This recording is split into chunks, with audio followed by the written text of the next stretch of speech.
Hello, Edward Arno here. Welcome to my channel of mystery, intrigue and murder that relate to the books I write. But first, please don't forget to like and subscribe. This video is not so much about murder, but the mysterious case of 25 scientists dying.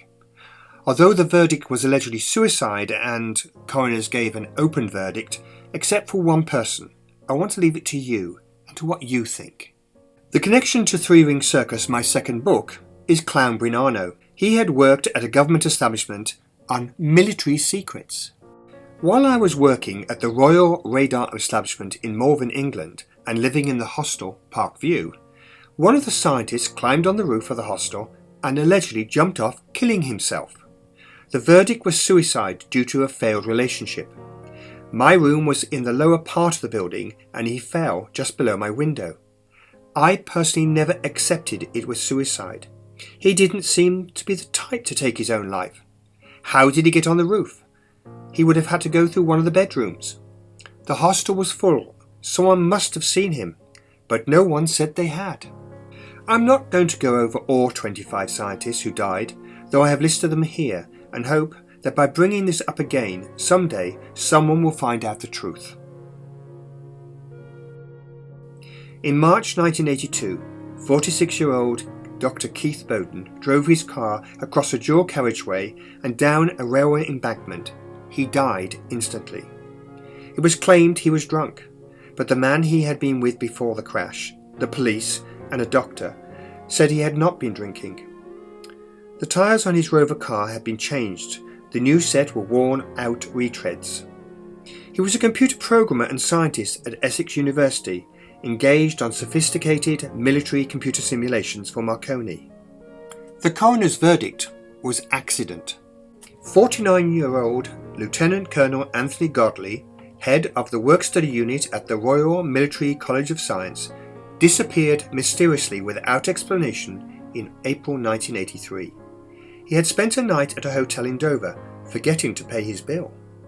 His MG Sports saloon car was found in Folkestone with a pistol in the trunk.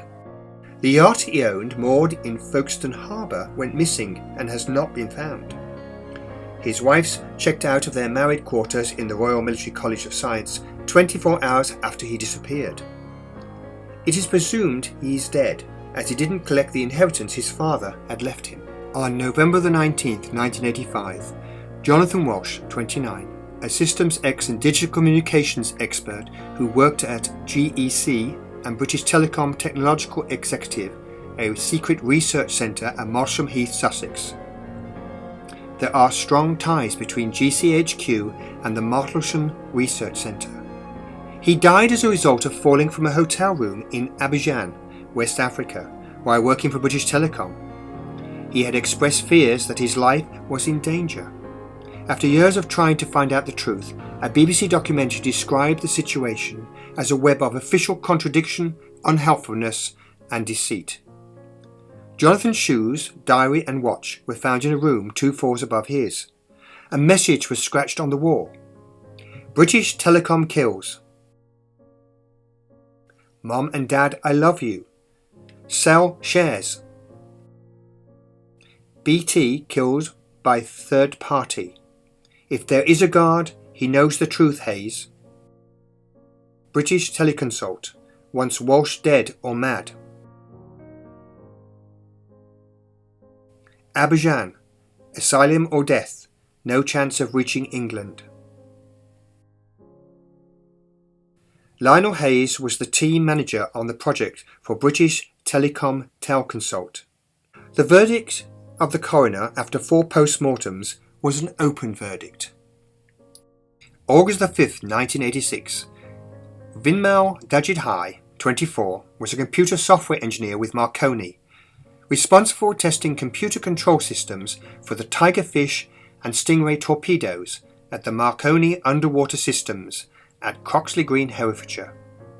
He was also working on the Strategic Defence Initiative, remember the Ronald Reagan Star Wars program, which related to simulation systems.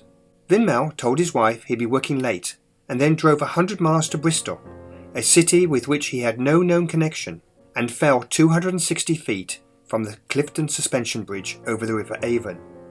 The police report on the body mentioned a needle-sized puncture wound on the left buttock, but this was later dismissed as a result of the fall by the police.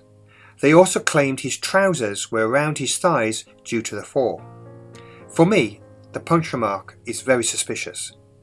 Vimil had been looking forward to starting a new job in the City of London, and friends confirmed there was no reason for him to commit suicide. At the time of his death, he was in the last week of work at Marconi. The coroner gave an open verdict.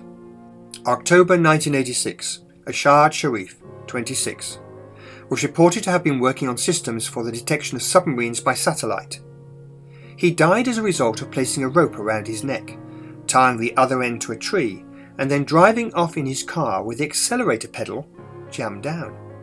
His unusual death was complicated by several issues. Ashad lived near Vinmel in Stanmore, Middlesex.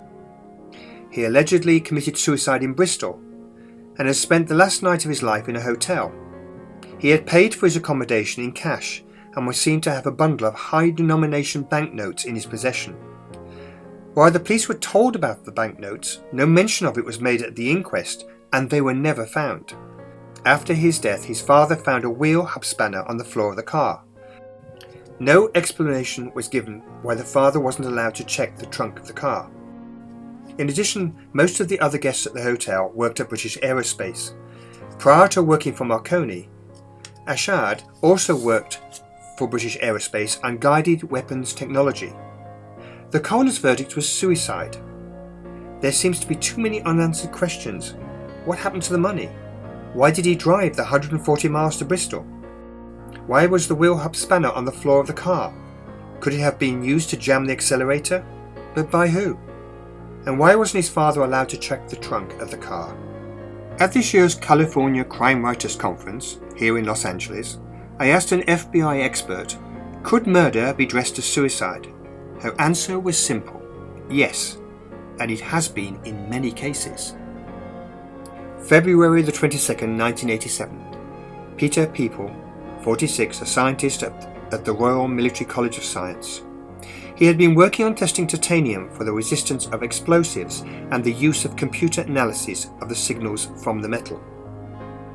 He was found dead allegedly from carbon monoxide poisoning in his Oxfordshire garage. The circumstance of his death raised some elements of doubt.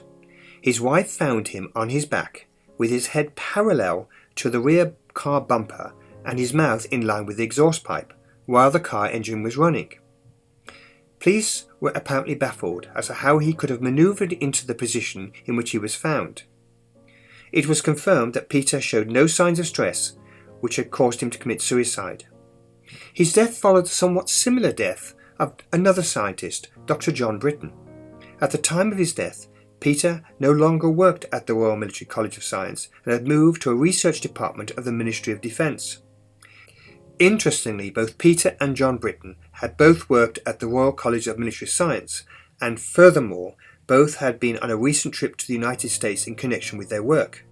The coroner gave an open verdict. The following notice was sent to Altered Dimensions on January 24, 2015, apparently in response to a request from a foreign government to remove their page from the Google search results. Note that this is not an email message that could be forged, but an official Google notification posted in the Google Masters Tool account, a secure Google area for webmasters. The article concerns suspicious Defense Department deaths, and it seems to have been censored in Europe by a foreign government. In all the 25 cases, it seems that the police didn't do their due diligence.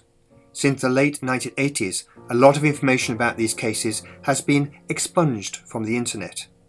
We may never know what secrets these scientists may have had, but I believe they were silenced so that we cannot know those secrets.